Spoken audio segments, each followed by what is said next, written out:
இந்த ஸ்ப்ரிங் அனோடேஷனில் இப்போ வந்து 4 டாபிக் பார்க்கலாம். ஃபர்ஸ்ட் டாபிக் வந்து காம்பனெண்ட் அனோடேஷன், அதுக்கப்புறம் கான்ஃபிகரேஷன் அனோடேஷன், அதுக்கப்புறம் காம்பனெண்ட் ஸ்கேன் அனோடேஷன், அதுக்கப்புறம் வேல்யூ அனோடேஷன்.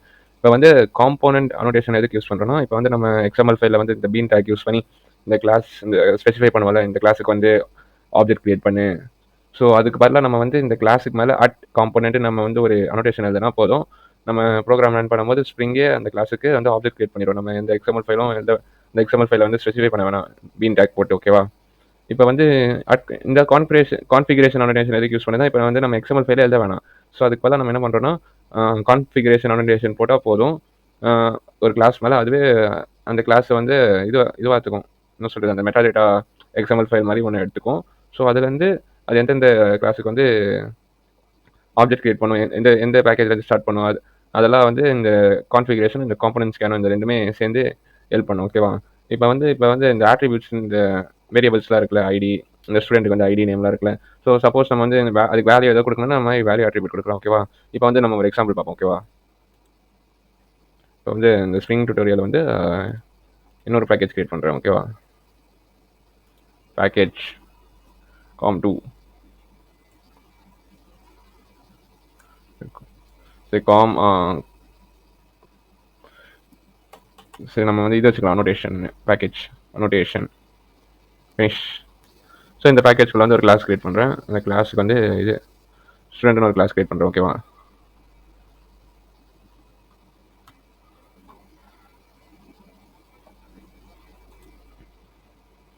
இப்போ இந்த ஸ்டூடெண்ட் கிளாஸ் வந்து இப்போ ஒரு காம்பனன்ட் கிளாஸ். ஓகேவா? இப்போ நம்ம பீனில் வந்து ஸ்பெசிஃபை பண்ண வேணாம், இதுக்கு வந்து ஆப்ஜெக்ட் கிரியேட் பண்ணு, இந்த மாதிரி இந்த காம்பனன்ட் அனோடேஷன் போட்டாலே போதும். நான் காம்பனன்ட் ஸ்ப்ரிங் தப்பாக போட்டேன். ஓகேவா? அந்த காம்பனன்ட்னு போட்டால் போதும்.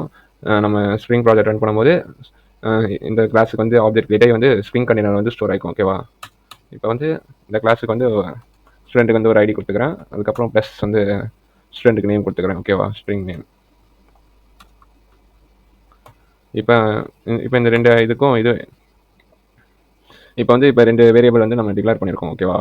இப்போ நெக்ஸ்ட் வந்து இப்போ வந்து நம்ம வேல்யூ ஆட்ரிபியூட் பார்க்கலாம். ஓகேவா? வேல்யூ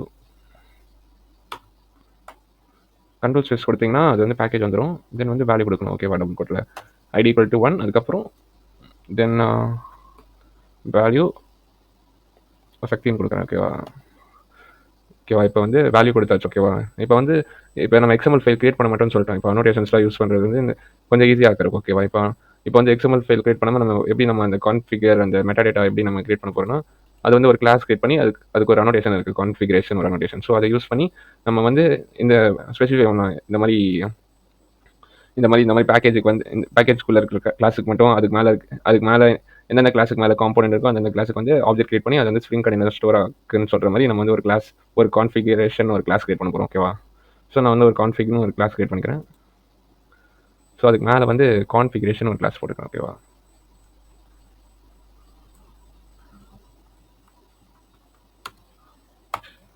இப்போ கான்ஃபிகரேஷன் போட்டாச்சு. இப்போ காம்பனன்ட் ஸ்கேன் ஒரு இது இருக்குது. ஓகேவா? இது எதுக்குன்னா, எந்தெந்த பேக்கேஜில் நம்ம வந்து அந்த ஸ்ப்ரிங் கிட்ட சொல்கிறோம், இந்த பேக்கேஜ்குள்ளே போய் தேடி எந்தெந்த அந்த பேக்கேஜ்குள்ளே என்னென்ன கிளாஸ் மேலே வந்து காம்பனன்ட்னு அனோடேஷன் இருக்கோ அந்தந்த கிளாஸுக்கு வந்து பீன் கிரியேட் பண்ணு, ஆப்ஜெக்ட் கிரியேட் பண்ணுன்னு சொல்லணும். ஓகேவா?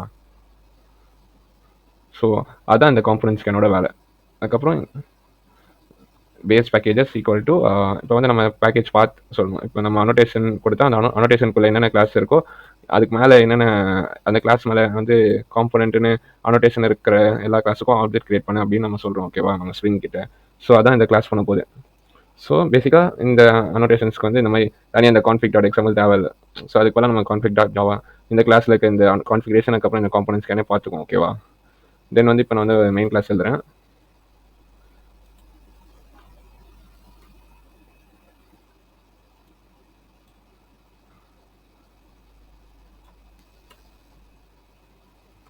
அப்ளிகேஷன் கான்டெக்ட்ஸ்னால் நான் முன்னாடி சொன்ன வீடியோலேயே சொன்னேன்.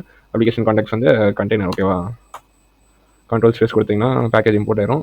கான்டெக்ட்ஸ் ஈக்குவல் டு இப்போ வந்து நம்ம அனோடேஷன்ஸ் யூஸ் பண்ணிக்க முன்னாடி வீடியோவில் வந்து நம்ம கிளாஸ் பார்த்து எக்ஸ்எம்எல் கான்ஃபிகரேஷன் ஒரு கிளாஸில் அந்த கிளாஸுக்கு ஆப்ஜெக்ட் கிரியேட் பண்ணியிருப்போம். நம்ம வந்து இப்போ வந்து நம்ம அனோடேஷன்ஸ் யூஸ் பண்ணுறோம்ல. ஸோ நம்ம வந்து அனோடேஷனுக்கு வந்து கிரியேட் பண்ணணும். ஓகேவா?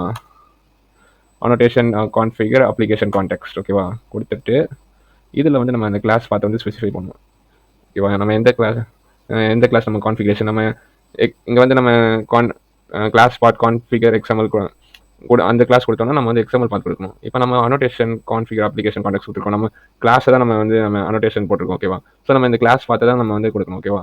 காப்பி பண்ணிட்டு பேஸ்ட் பண்ணிடுங்க. .javaல .class ஓகேவா கொடுத்தோடனே வந்துடும் ஓகேவா. வந்துட்டு இப்போ நான் வந்து இந்த கான்டெக்ட்குள்ளே ஒரு மெத்தட் இருக்குது. இந்த மெத்தட் கான்டெக்ட் டாட் கெட் பீன்னு ஒரு மெத்தட் இருக்குது. இந்த கெட் பீனில் வந்து ஓகே. இப்போ நான் வந்து இந்த ஸ்டூடெண்ட்டில் நான் ரெஃபரன்ஸ் கொடுக்கணும். இப்போ இந்த ஆப்ஜெக்ட்டுக்கு ஒரு ரெஃபரன்ஸ் வச்சுக்கிறேன். அது வந்து எஸ்ன்னு வச்சுக்கிறேன் ஓகேவா. இப்போ வந்து இந்த கெட் பீன் இப்போ அந்த ஆப்ஜெக்ட் கிரியேட் பண்ணும்போது அது வந்து அந்த ஆப்ஜெக்ட் ரெஃபரன்ஸ் வந்து எஸ்ன்னு இருக்கும் ஓகேவா. இப்போ நான் வந்து எஸ்ன்னு வச்சுக்கிறேன். அந்த எஸ் நான் இங்கே போட்டுக்கிட்டேன். நம்ம எப்போப்போலாம் ஸ்ட்ரிங் கண்டெய்னர்லேருந்து ஏதாச்சும் ஆப்ஜெக்ட் தேவையோ அப்போப்போலாம் நம்ம அந்த கெட் பீன் யூஸ் பண்ணி அந்த ரெஃபரன்ஸ் நேம் யூஸ் பண்ணிக்கணும். ஈக்குவல் டு இப்போ வந்து இதோட மெத்தட் ரிட்டர்ன் வந்து ஆப்ஜெக்டாக ரிட்டர்ன் ஆகும். ஆப்ஜெக்ட் வந்து பேரண்ட் கிளாஸ் ஓகேவா. ஸோ வந்து நம்ம அதுக்குள்ளே இருக்க மெத்தடில் ஆக்சஸ் பண்ண முடியாது இந்த ஸ்டூடெண்ட் கிளாஸ் மெத்தட்லாம். ஸோ ஸ்டூடெண்ட் கிளாஸ்லாம் ஆக்சஸ் பண்ணால் நம்ம வந்து டவுன் கேஷ் பண்ணணும். ஸோ நான் வந்து என்ன பண்ணுறேன்னா ஸ்ட்ரைட்டாகவே நான் டவுன் கேஷ் பண்ணுறேன் ஓகேவா. கெட் பீன் வந்து ஆப்ஜெக்ட் கிளாஸாக ரிட்டர்ன் ஆகும். நம்ம வந்து இது டவுன் கேஷ் பண்ணிக்கணும் ஓகேவா.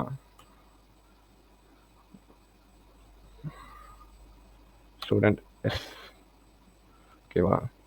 புரியுதா ஏன் நான் student s parent s student contact dot get bean போட்டிருக்கேன்னா இன்னும் கெட் பீன் வந்து ஆப்ஜெக்டாக ரிட்டர்ன் ஆகும். பேரண்ட் கிளாஸ் ரிட்டர்ன் டைப் வந்து ஆப்ஜெக்ட் ஓகேவா. ஆப்ஜெக்ட்னா சூப்பர் மோஸ்ட் பேரண்ட் ஓகேவா. ஸோ நீங்கள் அந்த ஆப்ஜெக்ட் நீங்கள் பிரிண்ட் பண்ணிங்கன்னா கூட பிரிண்ட் ஆகும் ஓகேவா. பட் ஸ்டூடெண்ட்குள்ளே இருக்க இந்த தனித்தனியாக டேட்டா ஆக்சஸ் பண்ணணும்னா நீங்கள் வந்து டவுன் கேஷ் பண்ணணும்னா நீங்கள் வந்து அந்த டைப் எழுதணும் ஸ்டூடெண்ட் ஓகேவா. அப்காஸ்டிங் டவுன் காஸ்டிங் பாருங்க. புரியலன்னா அப்காஸ்டிங் டவுன் காஸ்டிங் வந்து யூடியூப் ட்யூட்டோரியல் பாருங்க. தென் வந்து அந்த ஆப்ஜெக்ட் ரெஃபரன்ஸ் பிரிண்ட் பண்ணுறேன்.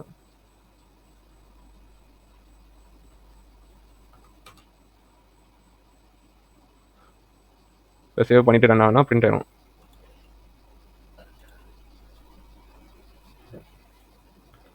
சாரி அவுட்புட்டில் வந்து ஏன் அட்ரஸ் வருதுன்னா நம்ம வந்து ஸ்டூடெண்ட் கிளாஸில் வந்து நம்ம வந்து 2 ஸ்ட்ரிங் மெத்தட் வந்து ஓவர் ரைட் பண்ணல ஓகேவா. ஸோ அதான் அட்ரஸ் வருது. இப்போ வந்து சோர்ஸ் 2 ஸ்ட்ரிங் கொடுத்தீங்கன்னா இப்போ 2 ஸ்ட்ரிங் மெத்தட் ஓவர் ரைட் பண்ணியாச்சு. இப்போ பிரிண்ட் பண்ணிங்கன்னா ஸ்டேட்ஸ் வந்து பிரிண்ட் ஆயிரும் ஓகேவா. பிரிண்ட் ஆயிடுச்சா. ஸோ இதான் அட் காம்பனன்ட் என்ன பண்ணணும் என்னென்ன கிளாஸ்க்குலாம் நம்ம அட் காம்பனன்ட் கொடுத்துருக்கோம் அதுக்கெலாம் தனித்தனியாக பீன் பிரிண்ட் ஆயிரும். ஸோ நீங்கள் கெட் பீன் யூஸ் பண்ணி நீங்கள் அந்த ஆப்ஜெக்ட் வாங்கிட்டு நம்ம பிரிண்ட் பண்ணிக்கலாம். ஸோ அனோட்டேஷன் யூஸ் பண்ணும்போது ரொம்ப சிம்பிளிஃபைடாக இருக்கும் இந்த மாதிரி எக்ஸாம்பிள் ஃபைலோட. ஸோ இதான் அட்வான்டேஜ்.